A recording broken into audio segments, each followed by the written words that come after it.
함께하며 여러분의 내일을 응원합니다. 성공을 부르는 좋은 습관, 성공예감 이대호입니다.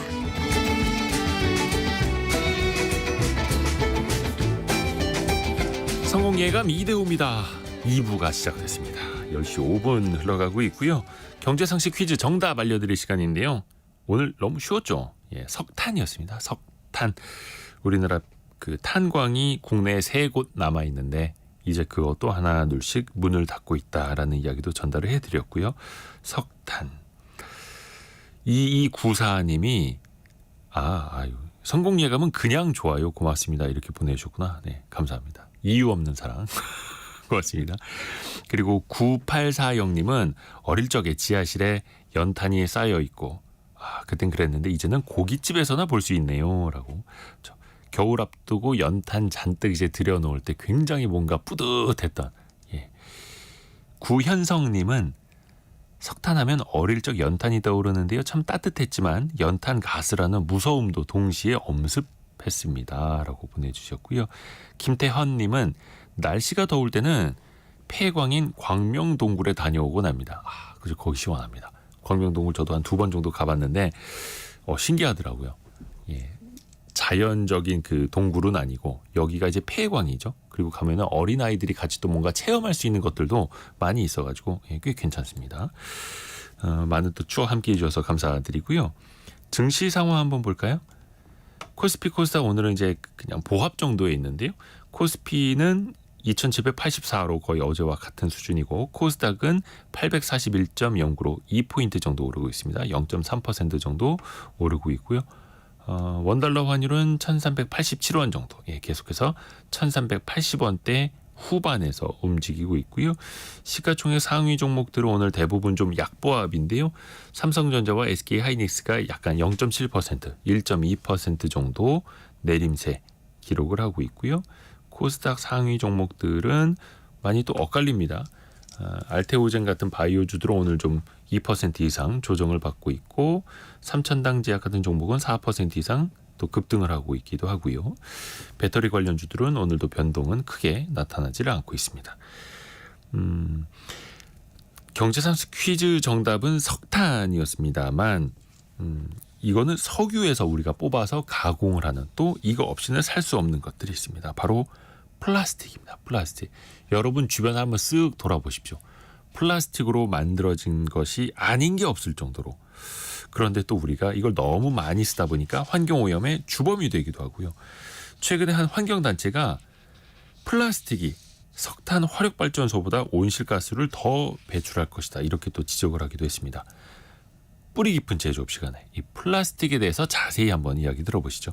숭실사이버대 환경안전공학과 교수이자 SF 소설가인 곽재식 작가입니다. 작가님 안녕하세요. 안녕하세요, 곽재식입니다. 작가님도 이거 사실 플라스틱 없이는 살 수가 없죠. 우리가. 없이 살 수 없죠. 지금 우리가 이제 앉아 있는 이 의자도 플라스틱으로 되어 있고요. 그렇죠. 지금 방송하는 기자재도 다 이제 플라스틱으로 되어 있는 껍데기가 다 뒤집어 씌워져 있고, 우리 지난 시간에 이야기했지만 그 외에도 우리 생활 곳곳에 이것도 플라스틱이었나 싶게 사실은 플라스틱으로 간주할 수 있는 재료가 너무나 많기 때문에 거의 뭐 현대 문명이 플라스틱 문명이 아닌가 싶을 정도로 플라스틱이 많이 쓰이는 그렇죠. 세상입니다. 당장 볼펜도 그렇고 마우스도 그렇고 스마트폰도 그렇고 모니터도 그렇고 그렇죠. 플라스틱 없이는 살 수가 없습니다. 근데 이게 플라스틱이 처음에 당구공을 만들다가 이게 생겨났다고요? 그 이야기가 많이 퍼져 있죠. 세계 최초의 플라스틱을 뭐로 봐야 될 거냐 이 의견이 사실은 분분합니다. 네. 일단 플라스틱이 뭐냐라고 하면 사실 그것도 정확하게 좀 판정하기가 조금은 애매한데요. 네. 플라스틱이라는 이제 말 자체의 뜻은 플라스틱이라는 말이 모양을 쉽게 바꿀 수 있다 이런 뜻이거든요. 말 자체는. 그래서 우리 영어 단어에서 성형 수술을 플라스틱 서저리라고 하지 않습니까? 네. 그럼 뭐 플라스틱을 이용해서 수술을 한다는 뜻으로 그 말을 쓰는 게 아니라 모양을 바꾸는 수술이기 때문에 플라스틱 서저리라고 하는 것인데, 그래서 플라스틱이라는 거는 가공성이 좋아서 높은 온도와 압력을 주면 모양이 쉽게 바뀌기 때문에 쿡 찍어내면 원하는 모양을 잘 만들 수 있는 그런 재질을 이제 플라스틱이라고 말뜻 그대로 말할 수가 있는 건데요. 그럼 뭐 모양만 잘 바꿀 수 있으면 다 플라스틱이냐, 뭐 찰흙 이런 것도 플라스틱이냐라고 하면 이제 그렇지는 않지 않습니까? 네. 그래서 보통 이제 현대에는 21세기 요즘에는 플라스틱이라고 하면 이제 합 합성 고분자 물질이라고 해가지고 우리가 주로 이제 아까 말씀하신 대로 석유 혹은 뭐 석탄 뭐 이런 곳에서 추출해내는 재료를 기반으로 해가지고 그거를 화학 반응을 여러 번 시켜서 좀 인공적인 사람이 세상에 없던 물질을 만들어낸 것을 활용을 해가지고 딱딱하면서도 이 모양을 자유자재로 바꿀 수 있는 그런 형태로 돼 있는 거를 이제 흔히 플라스틱이다라고 하는데요. 그러면 이 기준에 맞는 플라스틱을 최초에 개발한 사람이 누구냐라고 하면 좀 애매한 게 많아가지고 네. 보통 플라스틱의 역사하면 제일 먼저 기준으로 잡는 사람은 미국의 발명가였던 존 하야트라는 사람이 셀룰로이드를 만들어서 성공을 한 거를 많이 이야기를 합니다. 이 존 하야트 이름을 들어보면 이 사람 뭐 그 호텔 사업한 사람인가 싶기도 한데요. 호텔 사업한 그분은 이제 하야트 폰 댄이라고 해가지고 네. 이름이 하야트고 성은 이제 댄이거든요. 아마도 성이 너무 단순해가지고 호텔 사업을 하면서 성보다는 이름을 쓰는 쪽으로 한 게 아닐까 추측이 됩니다. 제 생각에 그러니까 예를 들어서 우리나라에 그 백종원 선생님 같은 분도 백씨가 아니라 그냥 평범하게 이씨나 김씨였으면 브랜드에 뭐 백백 이런 거 쓰기보다는 차라리 오히려 이름을 살려서 종원 뭐 어쩌고 뭐 종원 커피숍 이런 식으로 하지 않았겠습니까? 네네. 그래서 하야트 우리 호텔의 그 하야트는 이름이 하야트였던 분이고요. 성이 하야트였던 분이 플라스틱을 최초로 개발한 것으로 간주되는 몇몇 사람들 중에 한 명인데요. 존 하야트. 예, 이분이 처음에 이제 그 플라스틱을 만들기 위해 사용했던 재료는 면 그러니까 솜을 원료로 해가지고 네. 그 솜을 이제 몇 차례 뭐 질산 뭐 이런 거 이용해서 몇 차례 가공을 시켜가지고 만든 물질을 이용을 해가지고 그걸로 우리가 생각하는 그 플라스틱 제품 제일 흔히 생각할 수 있는 플라스틱 제품을 만들어 보자라는 생각을 했던 것인데요. 이 솜을 이용을 해서 그거를 가공을 해가지고 그걸 굳히면 약간 딱딱하게 만들 수 있다라는 아이디어 자체는 이분보다 앞서서 갖고 계신 분들이 좀 있었습니다. 근데 이제 이렇게 해가지고 물건을 만들어 보면 진짜 플라스틱 같이 우리가 또 흔히 떠올리는 그런 재질이 되기는 하는데 문제가 뭐냐면 이게 불이 잘 붙는다. 심지어 좀 충격을 주면 잘못하면 폭발할 수도 있다. 네. 이런 게 그때 당시에 단점으로 많이 지적이 되고 있어서 넓은 용도로 활용되지 못하고 오히려 뭐 불쏘시개 용도라든가 심지어 약간 뭐 폭탄 같은 용도로 사용해 볼까 이런 사람들이 있을 정도로 처음에 셀룰로이드 계통의 제품이 나왔을 때는 이 나이트레이트 뭐 셀룰로이드 이런 식으로 해가지고 불이 잘 붙는 게 단점이자 오히려 그걸 활용하는 쪽으로 연구가 많이 되고 있었습니다. 옛날 영화 좋아하시는 분들은 그 옛날 영화 중에 이탈리아 영화 중에 시네마 천국이라고 우리나라에서도 인기가 좀 있었던 영화가 있었는데 네. 거기 보면 이제 영화관에서 그 영사기 기사하시던 그분이 화재가 나가지고 뭐 눈을 뭐 시력을 잃게 되고 그런 장면이 나오는데요. 그때 이제 영화관 극장에서 화재가 많이 나는 이유가 그때 당시에 필름을 요즘은 그냥 다 플라스틱으로 만들면 요즘 뭐 필름도 잘 쓰지도 않는 시대가 됐습니다만 플라스틱으로 만들면 딱히 뭐 크게 더 불이 많이 붙을 이유는 없을 텐데 그때 바로 이 초창기에 나왔던 이 솜을 이용해서 만든 이 플라스틱의 어떻게 보면 옛 버전 물질 같은 걸 쓰다 보니까 불이 너무 잘 붙어가지고 옛날에는 그런 게 화재가 날 수 있었다라는 게 영화에서도 이제 그렇게 나오고 있는데요. 존 하야트 같은 경우에는 이거를 계속 개량을 해가지고 좀 더 안전하고 다양한 분야에 딱딱하고 좀 이렇게 질감이 좋은 광택이 날 것 같이 매끄러운 그런 물질을 만드는데 사용하면 좋지 않을까라고 해서 계속 연구를 해가지고 결국은 상업적으로 이분이 성공을 하셨기 때문에 이분을 약간 특히 이제 미국에서는 미국 사람이다 보니까 원조 플라스틱 발명가 이런 식으로 좀 많이 이야기를 하는 편입니다. 이분이 처음 이 셀룰로이드 계통의 플라스틱을 성공시켰을 때 어떤 용도로 많이 활용을 했었냐면요. 네. 일단 뭐 제일 많이 이야기되는 거는 이제 그 아까 소개해 주신 대로 당구공 이야기를 좀 많이 하는 편입니다. 당구공이 옛날 영화에서 보면 뭐 영국에 19세기 영국에 좀 신사, 귀족 이런 분들이 그런 귀족 신사 부유한 사람들만 오는 클럽 같은 데서 되게 우아하게 당구 치는 장면 이런 게 많이 나오죠. 초반에. 네, 그래서 한때는 옛날에는 당구가 되게 좀 이렇게 값비싼 스포츠 고급 스포츠. 네, 요즘은 왠지 당구 치다가 그냥 짜장면 시켜 먹고 약간 이래야 될 것 같은데 예전에는 당구 치다가 좀 코스 요리 먹으러 가야 되는 그런 분위기가 예전에 영국에서는 있었거든요. 근데 그런 이유 중에 하나가 당구공이 생각을 해보면 되게 맨질맨질하고 딱딱하면서도 되게 부드럽게 생긴 그런 물건이 당구공으로 있어야지 그거를 치면서 당구를 잘 할 수가 있게 되는 것인데 소리도 그렇고요. 네, 생각을 해보면 플라스틱이 개발되기 전에는 그런 재질이 생활에 어떻게 있을까 생각을 해보면 마땅히 잘 없습니다. 나무를 깎아가지고 뭐 그런 정도의 어떤 무게와 질감을 만들어낼 수 있을 거냐라고 생각하면 이제 쉽지 않거든요. 그래서 한때는 이제 좋은 당구공이다라고 하면 다 이제 상아 코끼리 이빨을 잘라가지고 그거를 가지고 당구공을 만들어야지 제대로 된 당구공이다라고 하던 시절이 있었죠. 그죠, 진짜 고급 네. 그래서 네. 집에 그거를 사놓는 분들도 계셨어요. 예. 왜냐면 이제 그게 어떻게 보면 부유함의 상징이 네. 될 수도 있고 하니까요. 그래서 플라스틱이 본격 도입되기 이전만 하더라도 네. 이런 류의 광택이 좀 나는 딱딱한 재료, 물에 젖어도 상하지 않고 썩지 않는 그런 재료로 뭔가 아름다운 거, 이쁜 걸 만든다라고 하면 상아를 여러 가지 용도로 굉장히 많이 사용했습니다. 그래서 이제 코끼리를 많이 잡아서 사냥을 해가지고 야생 코끼리들을 많이 없앴죠.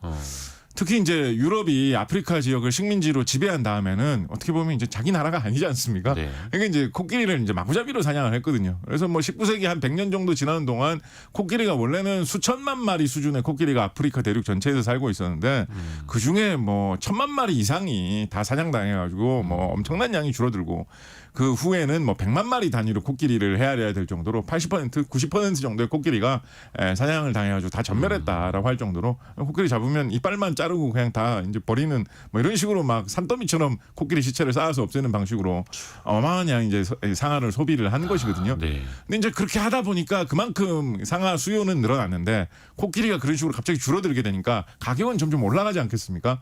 그러니까 이 상아를 대체할 수 있는 거 뭐가 발견되기만 하면 큰 돈을 벌 수 있겠다라고 해가지고 많은 사람들이 노력을 하고 있었는데 하얏트 이분은 이제 플라스틱에서 이 돌파구를 찾아낸 것이죠. 그렇게 해서 실제로 성공을 거뒀고 어떻게 보면 이런 형태로 당구공을 비롯해서 상아로 만들던 물건을 대거 플라스틱으로 대체를 하게 되면서 지금 코끼리들이 살아남을 수 있게 되었다라고 해도 뭐 사실은 큰 과언이 아닙니다. 이게 1800년대 후반 이야기예요. 그렇습니다. 예.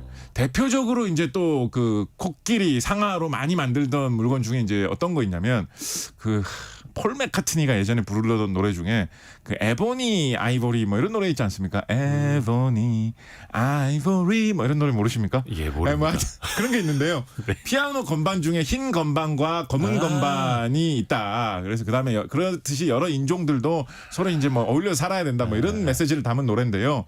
피아노 건반, 흰 건반을 영어로는 아이보리라고 하거든요. 네네. 아이보리 이제 상아라는 뜻이지 않습니까? 예. 근데 피아노 건반도 생각해 보면 딱딱하니 광택이 그러네요. 나니 되게 멋있는 재질이잖아요. 예. 옛날에는 이거 다 상아를 덮어가지고 만들고 이런 거 많이 했었거든요. 야, 상아가 진짜 많이 필요했겠네요. 그러니까 그럼 코끼리를 얼마나 많이 잡아야 아이고. 되겠습니까? 아이보리 에보니에 해당하는 부분도 흑단이라고 해가지고 굉장히 귀한 나무를 잘라가지고 그거 만들고 했었거든요. 요즘에는 그거 다 플라스틱을 입혀서 만들면 되니까 피아노가 예전보다 훨씬 더 싸지고 그만큼 코끼리도 좀 덜 죽어도 되고 우리가 집집마다 다 피아노를 좀 배울 수 있고 이렇게 된 것도 어떻게 보면 플라스틱의 발명 때문이다라고 해볼 수가 있겠습니다. 또 플라스틱이 많은 생명을 구한 걸로 또 뭐도 생각해 볼 수 있냐면 우리 안경 중에 우리나라에서 흔히 뿔테라고 부르는 안경이 있습니다. 뿔테 안경. 예. 그 뿔테 도대체 왜 뿔테라고 할까요? 네. 저는 그런 분도 본 적 있어요. 야, 이거 플라스틱으로 만들었기 때문에 뿔테라고 하는 거 아니냐. 그런 분도 본 적이 있는데요. 원래 이 안경을 뿔테 안경이라는 말 쓴 거는 사실은 이제 조선시대 때부터 이제 내려오던 말입니다. 그래요? 조선시대 때도 이제 옛날 초상화 같은 거 보면 안경을 쓰고 초상화를 그리신 분들이 가끔 있지 않습니까? 네. 뭐 정약용 선생 이런 분도 안경 쓰셨다라고 하는데 그럴 때 안경 만들면 조선시대 때 안경 만들면 당연히 이제 플라스틱으로 안경은 안 만들었겠죠.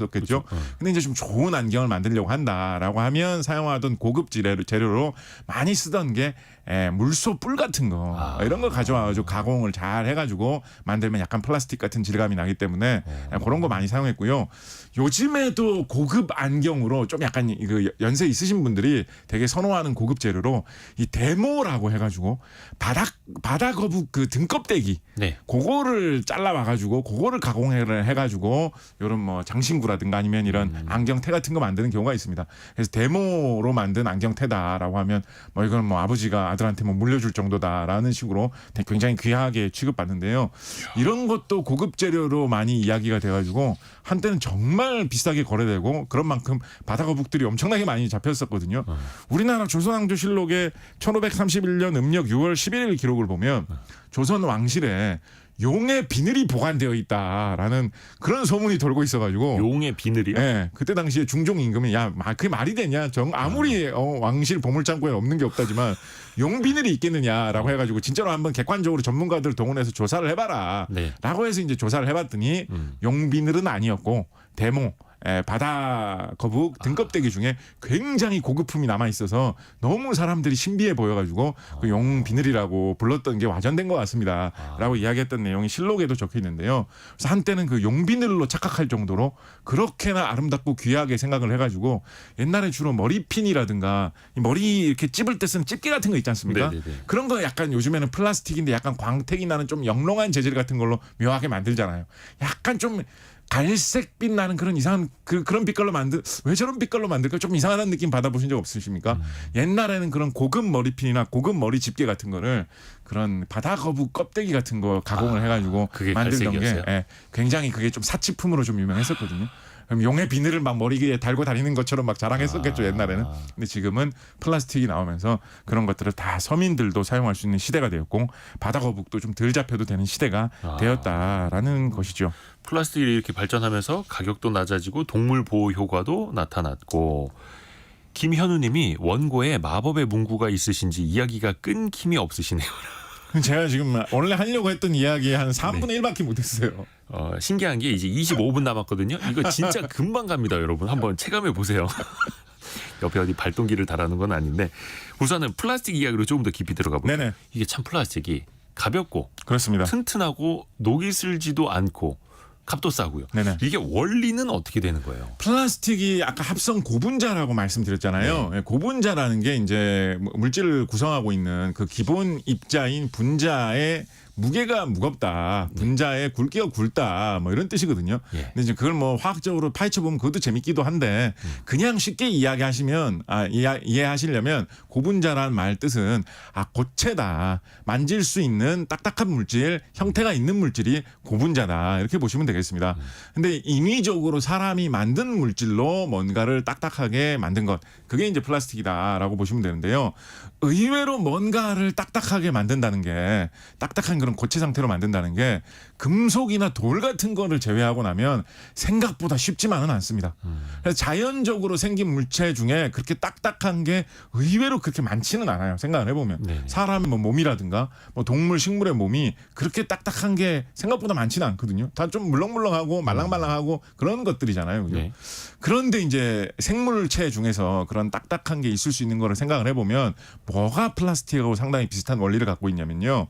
식물이 광합성을 해가지고 처음 만들어낼 수 있는 가장 기본이 될 수 있는 물질은 당분입니다. 당분. 네. 포도당 먹으면 달짝지근한 거. 네. 포도당 같은 경우에 온도를 한 150도 정도 그 정도로만 올려도 물이 돼가지고 이게 녹아내리거든요. 네. 설탕 이렇게 뜨겁게 하면 이제 녹아내리는 그런 것처럼. 그래서 거의 액체하고 비슷한데 좀 온도가 차갑기 때문에 좀 녹아있는. 근데 해보면 이제 가루 같은 모양이 되는 그런 게 이제 포도당이라는 물질이죠. 식물이 광합성을 해서 처음에 그거를 만드는데 네. 그 포도당을 그냥 하나만 갖고 있는 게 아니라 포도당을 몸속에서 말하자면 좀 찐다라고 할까요? 그러니까 여러 개를 합쳐가지고 굳히는 그런 화학 반응을 일으킬 수가 있습니다. 그거를 살짝 일으키면 그 포도당이 재료가 돼가지고 녹말, 밀가루, 전분 성분이 될 수가 있거든요. 근데 밀가루, 전분 이런 거 생각을 해보시면 물에 반죽만 해가지고 이렇게 해도 좀 굳힐 수가 있잖아요. 네네네. 조금 딱딱해진 거죠. 네. 식물이 거기서 한 단계 좀 더 나가면 이 포도당을 재료로 해가지고 더 굳게, 더 분자량이 높게, 더 큰 물질로 굳혀가지고 섬유소, 셀룰로스를 만들 수가 있습니다. 네. 그럼 이제 섬유 성분, 실 성분, 식물의 몸체, 이파리가 되는 그거는 이제 딱 봐도 이제 고체지 않습니까? 예, 강도는 약하지만 그런 성분이 될 수가 있는 거고요.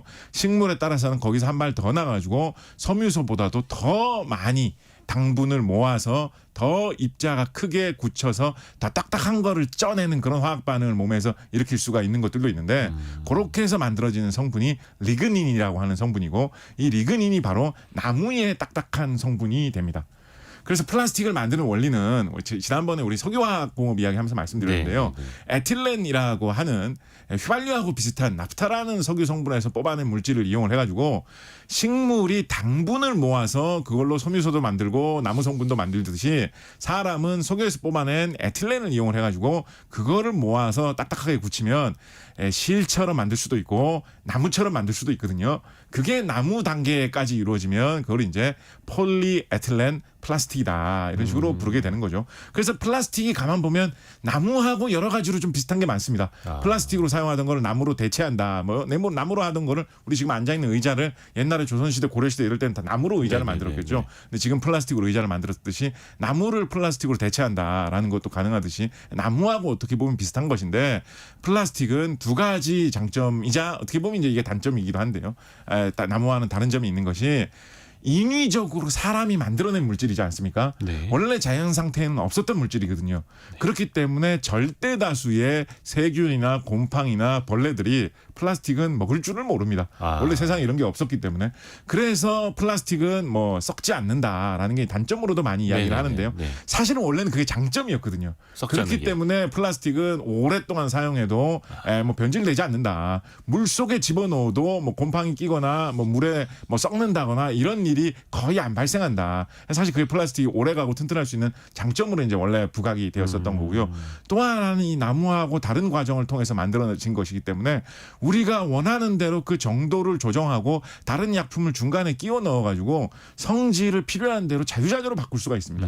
일단 가장 먼저 할 수 있는 게 나무는 딱딱한 그 나무 재질 그대로인데 플라스틱은 우리가 원하는 바에 따라서 좀 딱딱하게 만들 수도 있고 조금 물렁하게 만들 수도 있고 온도를 좀 높이면 흐물흐물해지게 만들 수도 있고 그렇게 해서 이제 가공을 잘 하는데 활용을 하는 거죠. 온도가 높아지면 조금 흐물흐물해지게 만들면 공장에서 물건을 만들 때는 온도를 좀 높여가지고 모양을 잡고 그런 다음에 온도만 낮춰주면 딱딱하게 굳어가지고 일상생활에서 사용할 때는 나무로 어떻게 이렇게까지 만들 수 있을까라고 하면 상상할 수 없을 정도의 정교한 모양 같은 것을 너무나 쉽게 만들 수 있다라는 용도로 활용을 할 수도 있는 거죠. 나무를 깎아가지고 우리가 일상생활에서 뭐 장난감으로 사용되는 그런 모양을 다 일일이 조각칼로 깎아서 만든다라고 생각하면 하나하나 장난감 만들 때마다 다 장인들이 작업을 해야 되지 않겠습니까? 근데 플라스틱은 온도를 높이거나 압력을 주면 흐물흐물해지게 만들 수가 있기 때문에 그냥 금형이라고 하죠. 틀을 만들어 놓고 그냥 쿡 찍어내면 0.1초 만에 그 모양을 훅 만들어낼 수가 있어가지고 제일 이제 여러분 이제 가끔 인터넷 영상 같은 거 한번 찾아보시면 우리 정말 흔하게 요즘 거의 뭐 이게 귀하다고 생각도 안 하는 거의 쓰레기 취급을 받는 이 페트병 같은 거 있지 않습니까? 페트병 같은 거 공장에서 대량 생산하는 영상 같은 거 한번 찾아보시면 페트병 그거를 조그마한 플라스틱 재료를 안에다가 집어넣고 바람을 훅 불면서 틀에 맞춰가지고 이렇게 커지게 해가지고 한 0.5초에 하나씩 쿡쿡 찍어내거든요. 근데 이제 옛날에 페트병이라는 게 없을 때 도자기나 유리로 그런 병을 만들려면 그 영화 같은 데 보면 도자기로 병 하나 만들려면 막 이렇게 물레를 돌리면서 사람이 손으로 이렇게 모양을 잡아가면서 얼마나 힘들게 만듭니까? 근데 플라스틱은 가공성이 좋게 할 수가 있어서 그렇게 자유자재로 모양을 잡아낼 수도 있고 한편으로는 여러 가지 첨가제를 집어넣어서 색깔을 자유자재로 바꾼다든가 심지어 투명하게 만든다든가 좀 더 튼튼하게 만든다든가 심지어 불에 잘 안 붙게 하는 뭐 이런 놀라운 기능까지 플라스틱에는 자유자재로 첨가를 할 수가 있거든요. 그래서 플라스틱의 이런 원리를 이용을 해서 오래가고 튼튼하면서도 싸게 여러 가지를 만들 수 있는 그런 제품을 우리가 이렇게 싼 값에 온 곳에 온갖 용도에 쓸 수 있게 된 것이죠. 거의 뭐 마법사 같습니다. 마법사. 그렇습니다. 그리고 이게 페트병이 이제 PET라고 써 있잖아요. 그렇습니다. 그래서 페트병이죠. 그렇습니다. 근데 이제 플라스틱도 보면 PE, PP, PVC, PF, 뭐 ABS 종류가 굉장히 많아요. 그렇습니다. 그래서 이거 맨날 들어도 헷갈리더라고요. 이거 좀 어떻게 구분하면 좋은지 좀 쉽게 좀 설명 부탁드립니다. 뭐 이게 구분을 그렇게 뭐 열심히 애써서 하실 필요는 없는데요. 플라스틱 거래하시거나 하실 거 아니면. 근데 이제 뭐 상식적으로 이제 알아두시면 플라스틱이 제일 기본이자 제일 어떻게 보면 뭐 뿌리 깊은 플라스틱이라고 할 수 있는 거 플라스틱 중에서 제일 많이 만들어지고 제일 많이 쓰는 플라스틱이라고 하면 폴리에틸렌 PE라고 보시면 됩니다. 폴리에틸렌. 아까 화학 산업의 제일 기본이 되는 원료가 나프타라는 휘발유 비슷한 데서 만들어낸 에틸렌이라는 물질이라고 말씀드렸잖아요. 그 에틸렌을 그대로 이제 굳히면 폴리에틸렌이 되기 때문에 폴리에틸렌이 제일 만들기가 쉽죠. 딱 생각해봐도. 근데 의외로 그렇게까지 만들어내는 게 생각보다 쉬운 기술은 아니라 가지고 요거를 개발하신 분이 그 에틸렌을 폴리에틸렌으로 쉽게 잘 굳히는 기술을 개발하신 분이 독일의 지글러라는 분하고 이탈리아의 나타라는 분이신데요. 그래서 이분들이 개발해낸 그 기술을 지글러 나타 촉매라고 부르거든요. 그래서 어떻게 보면 화학에 대해서 좀 안다. 화학 분야에 대해서 좀 지식이 있다라는 거를 좀 가르는 경계가 되는 말이 지글러나타 촉매라는 말입니다. 지난 시간에도 한번 얘기해 주셨던 그렇습니다. 것 같아요. 그래서 괜히 아는 척 하고 싶으면 이거 지글러나타 촉매로 만든 거 아니야? 뭐 이런 식으로 하면 괜히 좀 아는 것 같은 그런 느낌 줄 수 있는데요. 이분 다 노벨상도 받으셨거든요. 그래서 그것 때문에 한때는 이제 독일이나 이탈리아 같은 나라들이 화학 공업의 선두주자로 선진국으로 이제 발돋움할 수가 있었던 것이고요. 요즘에는 이제 지글러나타 촉매 말고 다른 걸로 PE라는 이 제일 기본이 되는 플라스틱을 만들어 보자라고 하는 시도도 뭐 여기저기서 많이 이루어지고 있고 지금 실용화도 이제 상당히 돼 있는 그런 형편입니다. 그래서 우리가 그냥 제일 쉽게 좀 플라스틱으로 생각해 볼 만한 거는 애지간하면 PE로 되어 있는 것들이 많습니다. 뭔가 좀 특별한 그런 건 아닌 것 같다라고 하면 PE인 경우가 꽤 많이 있습니다. 예를 들어서 우리가 이제 비닐봉지라고 하는 거, 그 다음에 이제 그런 비닐 재질로 되어 있는 무슨 그런 투명한 무슨 봉지, 필름이라고 하는 거 이런 것들도 대체로 PE로 되어 있는 경우가 많이 있습니다. 그 비닐이 원래 바이닐 그 뜻이잖아요. 이거 한글로 하시는 분들 되게 많아요. 요게 조금 애매한 게 비닐도 사실은 좀 사연이 있는 물질인데요. 요것도 이제 알아두실 필요가 있는데 그래서 이제 PE가 제일 기본이고요. PE하고 비슷한 공정으로 만드는데 살짝 다르고 조금 더 가볍고 세밀한 거에 많이 쓰는 걸로 폴리프로필렌 PP라는 게 있습니다. 네네네. 그래서 PE가 기본이고 PE의 친구로 PP라는 게 있다. 요 정도 생각하시면 됩니다. 나머지는 다들 좀 특수한 거다라고 생각하시면 되는데요. 그 특수한 것들 중에 제일 안 특수한 게 PVC라고 하는 거거든요. 폴리염화 비닐이라고 하는 건데요. PVC 어디서 많이 들어보셨습니까? 파이프 같은 거. 건설업계에서 일하시는 분들이나 건설 아르바이트 같은 거 하신 분들은 PVC 하면 파이프로 많이 생각을 하실 거예요. PVC는 이제 염소 성분 같은 걸 도입을 해가지고 좀 값싸게 대량으로 만들 수 있으면서도 상당히 튼튼하게 만들 수 있고 외부에서 뭔가 이런 오염이 될 만한 게 들어와도 잘 뭐 녹거나 상하거나 변화되지 않는다라고 해가지고 파이프 같은 거 만들어 놓으면 그래서 이제 아파트 배관에도 많이 쓰이죠. 그렇습니다. 거기 그 안으로 물 같은 게 많이 흘러가도 뭐가 녹아나거나 그것 때문에 뭐 변질되는 일이 없다라고 해가지고 이제 건설 자재로도 이제 많이 사용이 되는 거거든요. 참고로 말씀드리면 그 PVC 파이프가 약간 그래서 우리나라에서는 좀 싸구려 느낌도 싸구려라고 하면 좀 과도하고 좀 저렴한 재료라는 느낌이 있는데요. 의외로 우리나라는 이런 걸 많이 사용하기 때문에 그 가치를 좀 몰라서 그렇지 2010년대 중후반에 미국에서 굉장히 큰 문제로 많이 대두됐던 문제 중에 미국 미시간의 플린트라는 도시에서 너무 오염된 물을 끌어들여 가지고 그거를 수돗물을 만들어 가지고 사용을 하려고 하다 보니까 그 수돗물 물 성분이 지나치게 생각보다 독해져 가지고 그 물 자체가 그렇게까지 위험하지는 않았는데 그 독한 수돗물이 배관을 타고 계속 흘러다니다 보니까 그때 당시 미국 플린트에 좀 옛날 미국식 집으로 만드는 그런 건물들이 많다 보니까 배관을 금속재 배관을 많이 사용을 했거든요. 그러다 보니까 수돗물에 중금속이 많이 녹아서 나오는 바람에 납중독 사고가 엄청나게 크게 일어났던 적이 있습니다. 그래서 뭐 말도 안 되는 금액의 비용을 시민들한테 뭐 배상을 해줘야 된다. 애들이 막 이 동네 애들은 다 아프다. 뭐 그래가지고 난리가 한번 난 적이 있었는데요. 그래서 미국 플린트에서 배관을 대거 PVC로 막 교체를 했거든요. 그래서 막 이 나라 이런 데서는 PVC가 우리나라에서는 되게 싼 재료라고 하면 떠올리는 게 PVC인데 이런 나라에서는 PVC가 사실은 사람의 건강을 지키는 중금속 오염을 막아내는 그런 재료였던 거죠. 그래서 그런 게 예전에는 원래는 비닐의 대표였는데요. 그 PVC 하면 우리가 흔히 생각하는 비닐로 이게 왜 이어졌냐면 PVC라는 이 성분이 가소제라고 하는 물질과 섞어 넣으면 이게 뭐 속어로 낭창낭창하다라고 하죠. 좀 이렇게 휘어지는 성분 형태로 부드럽게 휘어지는 형태로 PVC를 바꿔버릴 수가 있습니다.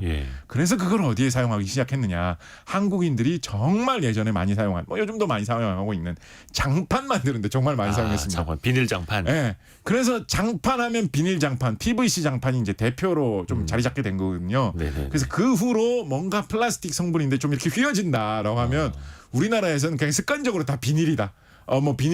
비닐라고 다 막 이야기하게 된 거죠. 1281님이 LP 음반도 바이닐이라고 부르죠. 거기서 왔죠. 그것도 한때는 이제 PVC로 만든 적이 있어가지고 그런 것도 이제 비닐이라고 하고요. 실제로 그래서 사실은 정말로 PVC로 만든 폴리어마 비닐로 만든 거는 장판이라든가 아니면 이제 비닐 가방도 옛날에 좀 있었죠. 그런 거라든가 아니면 이제 그 가죽 제품 중에 사실은 진짜 가죽을 안 쓰고 레자라고 하는 이름으로 만드는 인조 가죽 같은 거 이런 거 이제 예전에 PVC로 많이 만들었거든요. 그래서 사실은 가죽도 우리나라에서는 이제 그런 거를 거의 안 하는데 패션 산업이 발달한 유럽 같은 데서는 가죽 같은 게 많이 있으면 유럽의 유명 패션 브랜드에서 고급 제품을 만들어가지고 비싸게 팔 수가 있잖아요.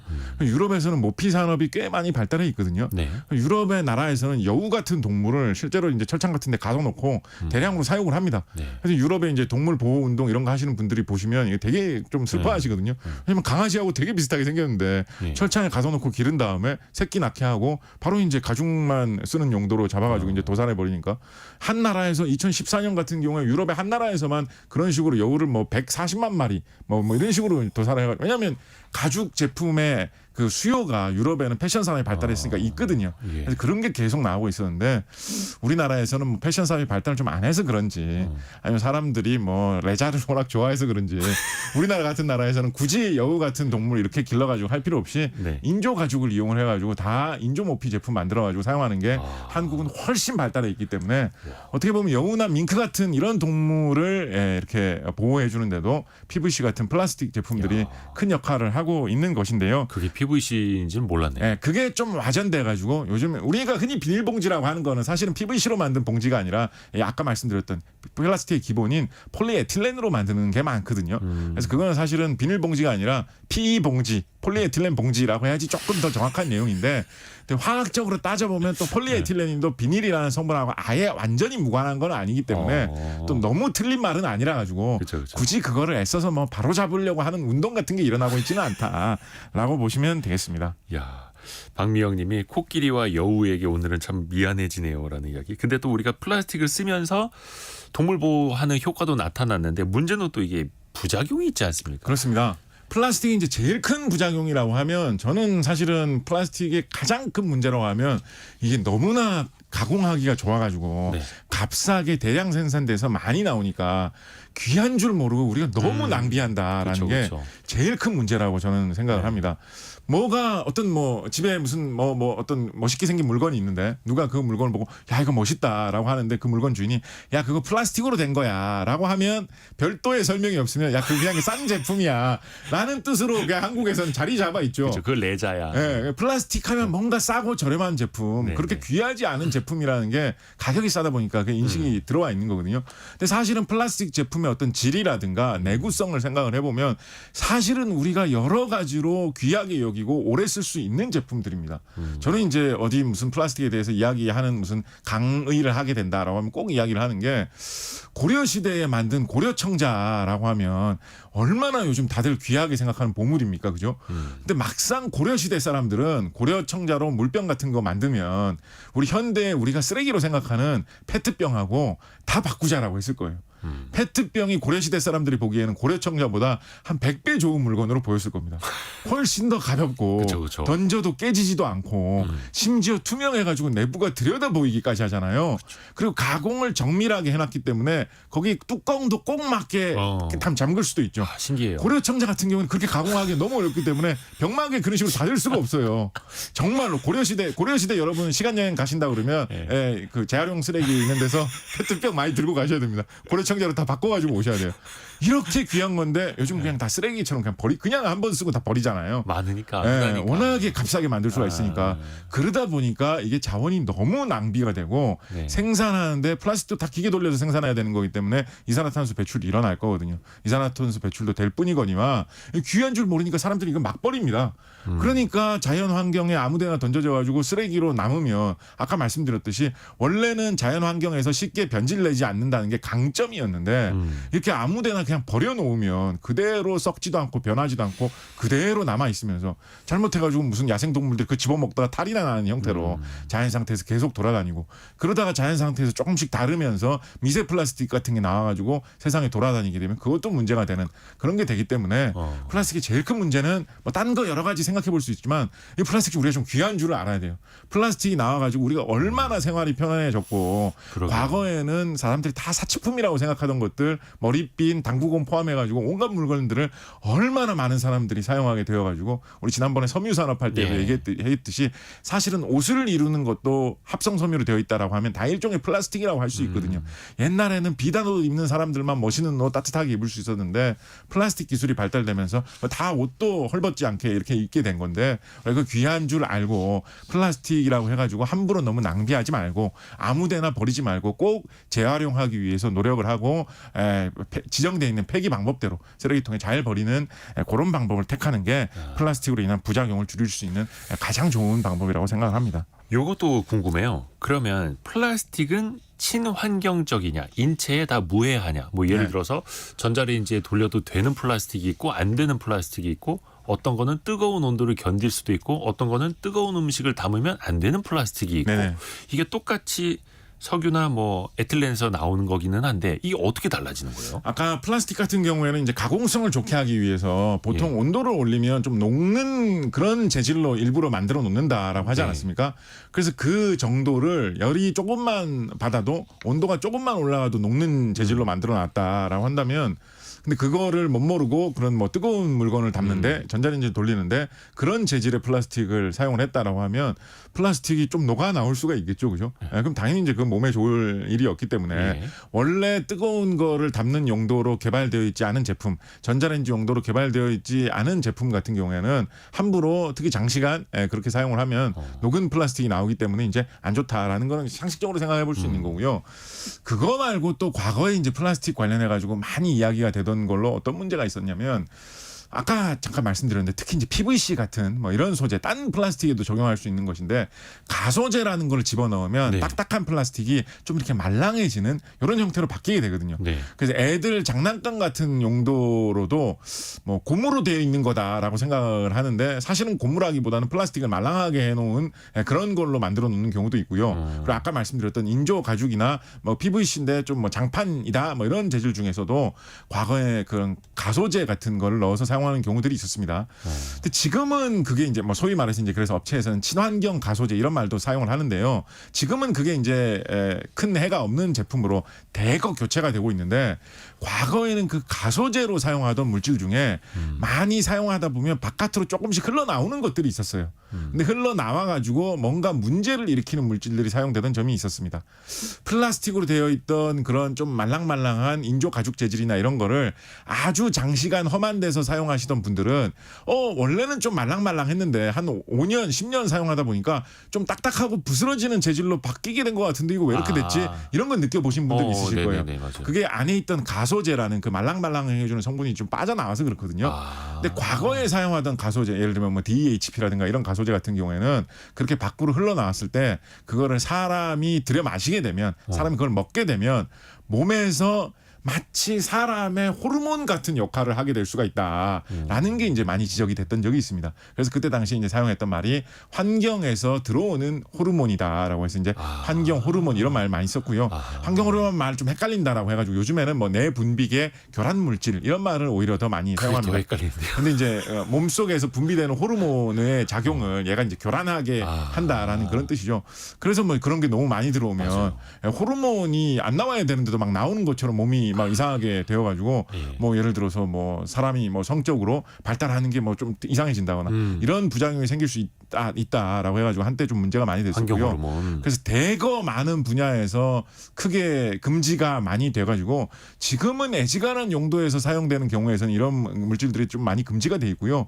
그리고 뭐 특히 이제 사람이 뭐 입으로 핥을 수 있는 뭐 그런 용도로 사용되는 뭐 그런 거라면 이런 게 사용되면 안 되겠죠. 그렇죠. 특히 이제 뭐 어린이들 장난감이라든가 이런 거 같은 경우는 어린애들이 심심하면 핥지 않습니까? 그러니까 이런 거는 이제 금지가 돼야 될 텐데 과거에 사용하던 이 내분비계 교란 물질이 될 수 있는 환경 호르몬이 될 수 있는 가소제 같은 경우에는 그런 용도에서는 지금 대거 퇴출이 되어 있는 상황인데요.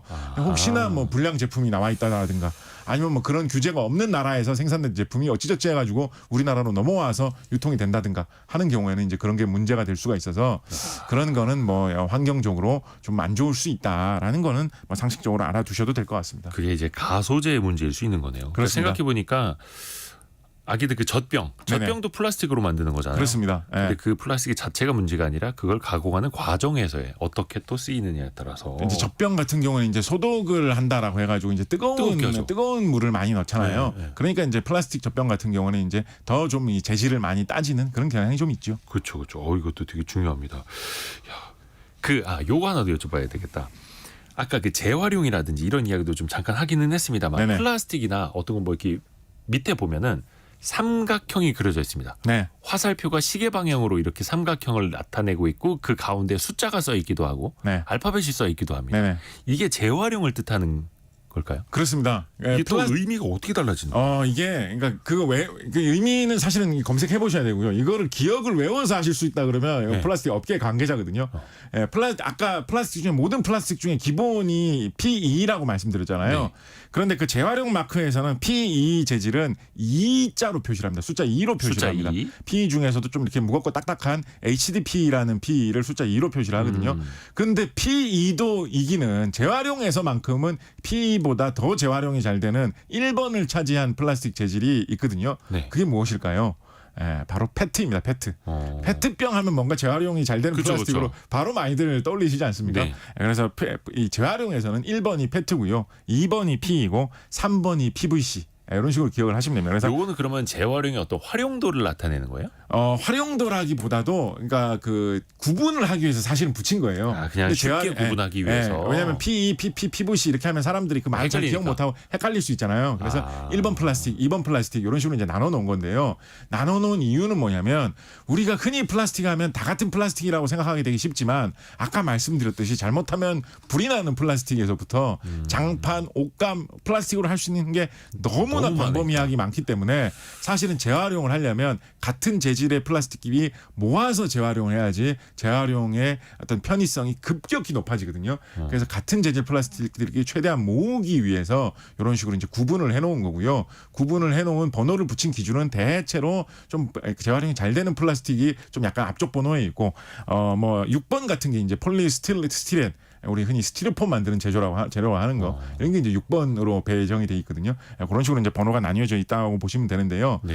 근데 이 중에 이제 제일 골치 아픈 게 이제 7번입니다. 7번. 7번이 뭐예요? 7번이 기타 등등을 7번이라고 하거든요. 아더. 네, 아더가 이제 7번인데 기타 등등 같은 경우에는 이제 기타 등등이니까 이게 뭐 따로 말하자면 속가내는 거에 거의 가깝다라는 이런 느낌도 있거니와 복합 재질이라고 해가지고 더 모양을 이쁘게 하기 위해서 더 기능을 좋게 하기 위해서 플라스틱 2개 이상을 섞어서 만든 제품들이 아주 많습니다. 사실은 그냥 흔한 페트병 같은 그런 플라스틱 물병만 하더라도 사실은 가만 보면 뚜껑 재질 다르고 몸체 재질이 다른 경우가 꽤 많습니다. 그렇죠. 그런 것만 봐도 사실은 그게 구분이 돼서 원래는 활용이 되어야지만 이게 구분만 잘 돼 있으면 아까 플라스틱은 가공성이 좋다라고 했잖아요. 그래서 페트 같은 경우에 페트병 같은 경우에는 같은 재질 페트병만 쭉 다 모아놓으면 그냥 한번 씻어가지고 틀에 놓고 다시 찍어내기만 하면 다시 새 제품으로 그냥 바로 바꿀 수가 있거든요.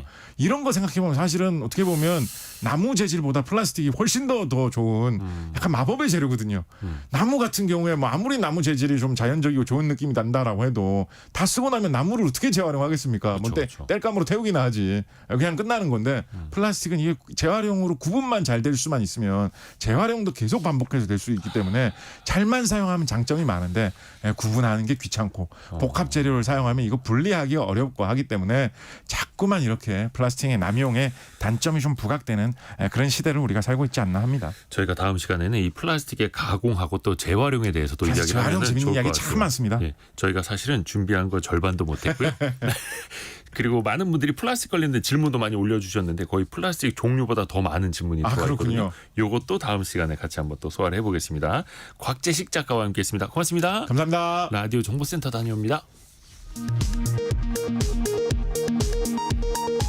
지난해 말 기준 대부업 대출 잔액은 12조 5,146억 원으로 지난해 6월 말보다 2조 775억 원 감소했습니다.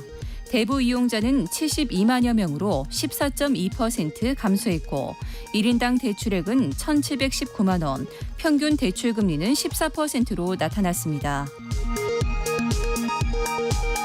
올해 3월부터 4월까지 새로 임용되거나 퇴직한 고위공직자 가운데 재산이 가장 많은 사람은 모두 93억 1,447만 원을 신고한 김종호 한국방송통신대 부총장인 것으로 나타났습니다.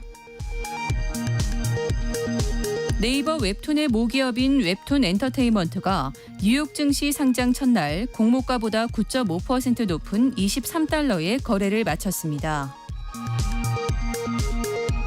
해외로 출국할 때 내는 출국 납부금 부담금이 현행 10,000원에서 다음 달부터 7,000원으로 인하됩니다. 면제 대상도 2살 미만에서 12살 미만으로 확대합니다. 지금까지 라디오 정보센터 뉴스 정한나였습니다. 애프터 서비스 시간 곽지현 리포터와 함께합니다. 안녕하세요. 네, 안녕하세요. 우리 청취자분들의 질문 어떤 게 들어와 있나요? 네, 청취자 안치호님, 바가지 요금 이런 기사 나오면은 우라통 터집니다. 엄벌 내릴 방안 있을까요? 그 물가안정법 시행령이 있는데요. 가격을 표시하지 않고 판다면 1,000만 원 이하의 과태료 처분이 가능합니다. 네. 그런데 첫 번째 위반됐을 때는 시정, 권고 조치만 내려지고 네. 2번 이상일 경우에는 위반 횟수에 따라서 30만 원에서 최대 1,000만 원 이하의 과태료가 부과가 되는데요. 네. 근데 이게 가격을 밖에다가 그냥 50만 원, 뭐 떡볶이 한 그릇 예를 들어 100만 원 이렇게 써놓더라도 그것 자체를 처벌할 수는 없는 거죠. 왜냐하면 가격은 시장에서 결정을 하는 거니까요. 네. 그래서 여러분이 그냥 겪으시는 그 불편은 한국관광공사 홈페이지 관광 불편 신고 사이트가 있는데요. 이런 데 또 올리실 수는 있습니다. 그런데 이것도 한 가지 더 말씀드리면 네. 거기다 신고한다라고 해서 그게 완전히 시정이 될 것이다라는 또 보장도 사실은 또 없는 게 현실인 거고요. 그렇죠. 자, 이어서 1282번님은 약국마다 약값이 다르던데 왜 그런가요? 라고 보내셨습니다. 그 이유는요. 판매자 가격 표시 제도, 다른 말로 오픈 프라이스 때문입니다. 네. 그러니까 정부가 좀 약값 좀 낮춰보자. 그 인하 정책으로 약국 간의 경쟁을 시킨 겁니다. 그래서 약값을 낮추기 위해서 도입한 제도인데 보통 우리가 권장 소비자 가격은 제조업체가 가격을 표시하고요. 이 판매자 가격 표시 제도는 최종 판매자인 유통업체가 가격을 책정합니다. 그래서 우리나라에서는 지난 1999년 1월에 이 표준 소매 가격 제도가 폐지가 됐고 이렇게 판매자 가격 표시 제도가 도입이 됐습니다. 그리고 약의 종류에 따라서도 약값이 다르죠. 이 보통 처방전이 있어야만 살 수 있는 전문 의약품은 보건복지부 건강보험심사평가원이 매달 고시하는 정해진 가격이 있습니다. 네. 그렇기 때문에 이 전국 어디서나 같은 가격으로 판매가 되는데 이 반대로 일반 의약품은 약국마다 가격이 뭐 다른 거죠. 또 한 가지는 위치에 따라 다릅니다. 임대료가 높은 지역일수록 약값은 더 비싸고 또 약국이 모여 있는 지역은 서로 경쟁하기 때문에 다른 지역보다 저렴하고요. 그러니까 보통 서울 종로의 대형 약국 같은 네. 경우에는 이 도매상 거치지 않고 직접 제약사와 거래하기 때문에 약값이 더 저렴한 겁니다. 또 한 가지는 아시죠? 그 약국도 야간 공휴일 가산 제도가 적용되고 있죠. 그래서 이 평일 오후 6시부터 다음 날 오전 9시까지 그 시간에는 그 시간도 그렇고 또 토요일 또 일요일 공휴일에 약을 지으면요. 조제료 30%를 더 내야 됩니다.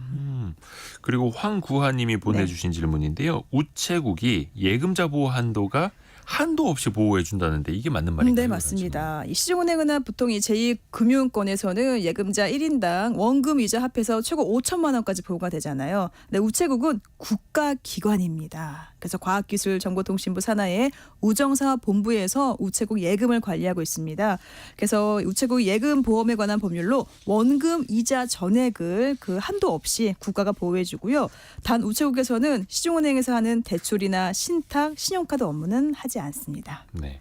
예전에는 최신부라고 했죠. 정부가 관리를 했었죠. 그게 지금은 과기정통부로 되어 있는데 네. 국가가 관리를 하다 보니까 한도 없이 사실상 예금자 보호가 되는 거고요. 그 우체국에서 금융사업을 시작한 게 참 재밌더라고요. 옛날에는 금융사, 은행이 전국 곳곳에 잘 없었잖아요. 네. 그렇다 보니까 그 네트워크망을 하고 있는 우체국을 통해서 금융생활도 하실 수 있게끔 또 그렇게 발달이 됐더라고요. 네. 곽지연 리포터 고맙습니다. 네, 고맙습니다. 내일은 주말판 별책 부록으로 돌아옵니다. 일할 사람이 사라진다. 이 책의 저자 서울대 이철희 교수와 함께 이야기를 나눠보시죠. 성공 예감은 오늘도 여러분을 응원합니다.